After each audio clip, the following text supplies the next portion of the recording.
What's up Team KBA, One Take Traveler here. Now I cannot tell you how much I've been excited and looking forward to doing this unboxing video because it's been sat in my wardrobe and I haven't had the time to actually play around with it. Now this video is part of a wider set of huge upgrades I've made to my overall camera equipment and workflow. Some of the options, whether it came to the lenses, the camera bodies, or combination. I was happy to get just the DJI RS3 that you see here, the small rig briefcase handle, and I've got the original Ronin S behind me. So without further ado, let's unbox this. The DJI RS3. So here's what it looks like. And you can see the big OLED. You do not need a scissor. There's a little tab just here. Ooh, and here we go. Nice. Guess we'll do it this way. So compared to the Ronin S, had its own case and nicely separated. This one is just all boxed together. USB-C to USB-C, USB-C to USB-A. The screw kit, lens support. This is what the Ronin S plate looks like. They've added that quality of life adjustment if you're using plates. When we've also got the lock and unlock on the actual plate itself. Tripod, my experience from the Ronin S. It feels maybe a bit lighter. This material definitely looks different. The handle grip itself, which has shrunk hugely from the Ronin S.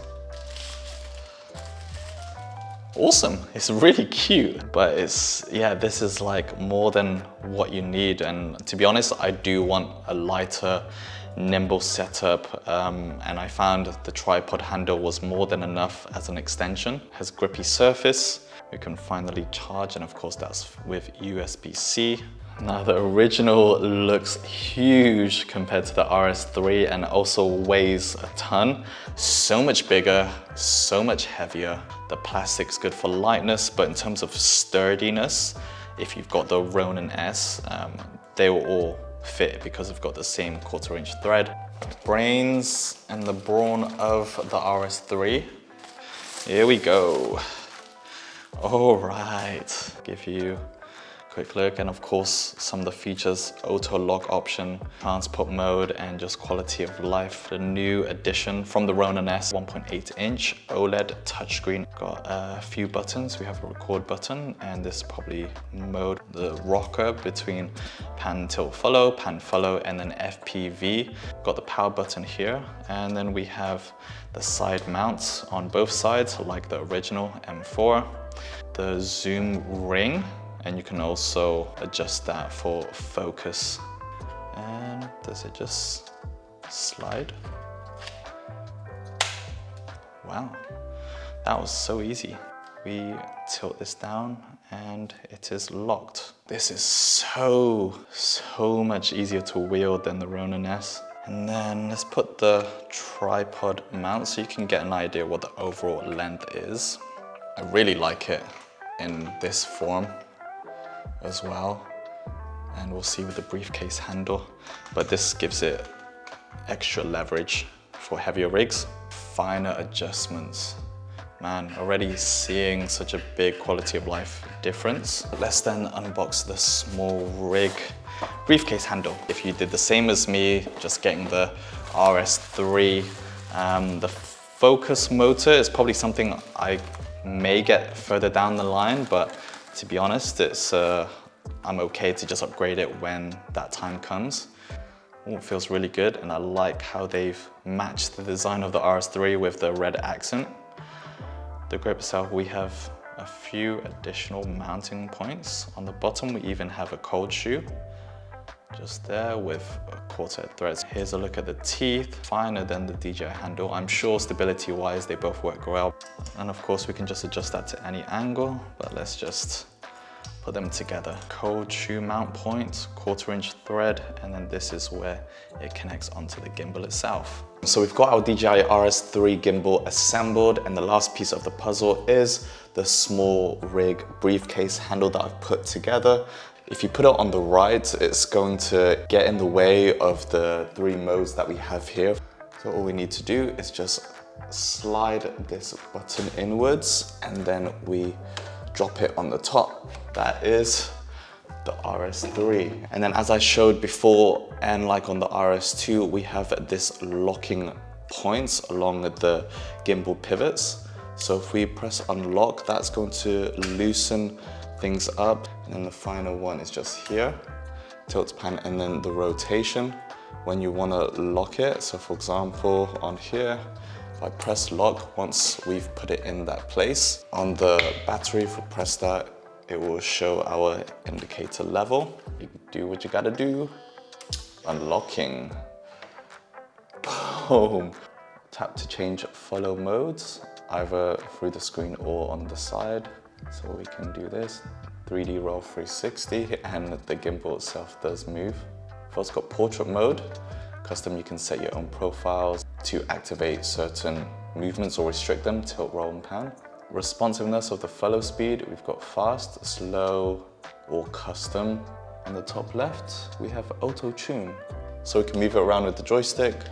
Bluetooth control to your camera, so if you do have it paired, so you don't need the excess cable that I needed to before on the Ronin S, but it still comes with it if you want additional features of control beyond what you can through Bluetooth. And now, let's get my camera balanced. So we just got it all in its locked position, and we've got a camera, slide a bit more, we can adjust that later.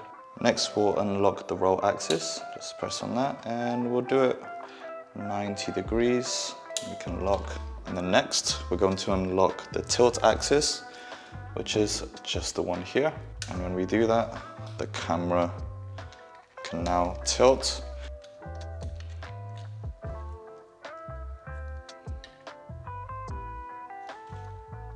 There we go. Next is going to be the roll axis. So we just want to unlock this. We want to hold as it might drop. And you can see like that, it's very side heavy. This side, just trying to go through small adjustments. You can spend a lot more time if you really want to get it as perfect, but you know, it's kind of marginal gains at that point. As long as it's able to pretty much hold its sort of tilts, rotational pieces, and it's not really moving, then you're in a good place. And that's all to just make the gimbal not have to work as hard. Boom, auto lock. Let's do it one more time so you can see. Nice. If I press this button, then it will reset the position.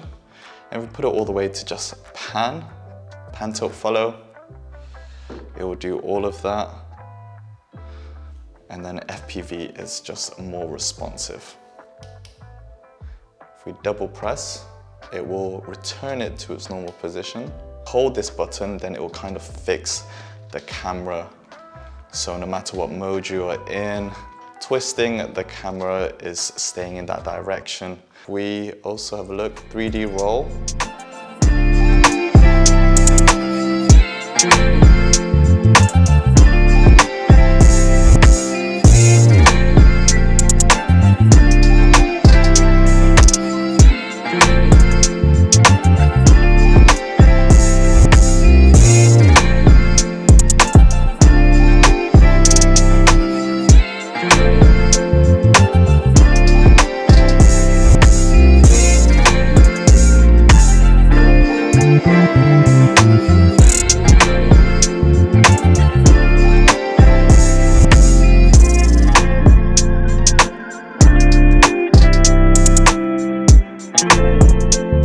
So there we have it, the DJI RS3. This has a payload of up to 3 kilograms, which means your A7S III, A7 IV, paired with like a 2470 lens or something a bit weightier, it should be fine on this.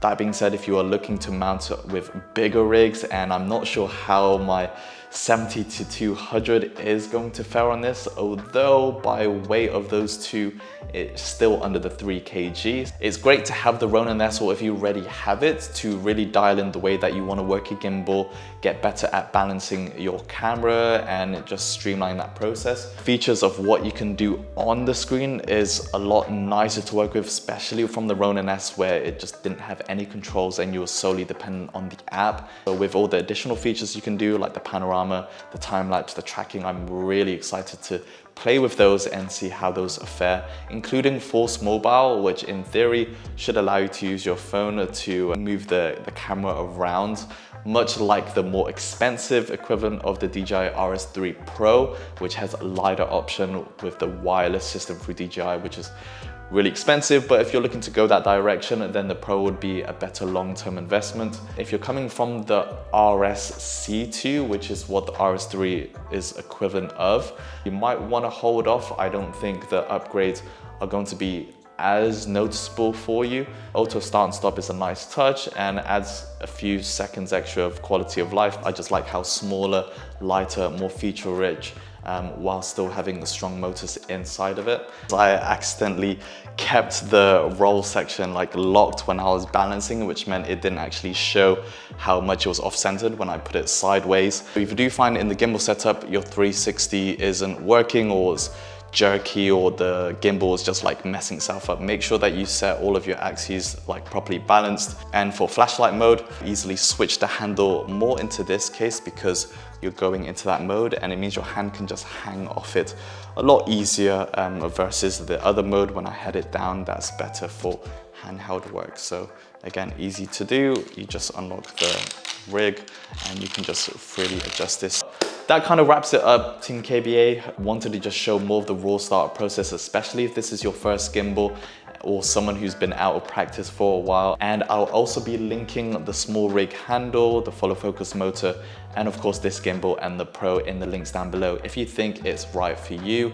Thanks a lot for joining me, Team KBA. I'll see you in the next one, but until then, keep being awesome. Yeah.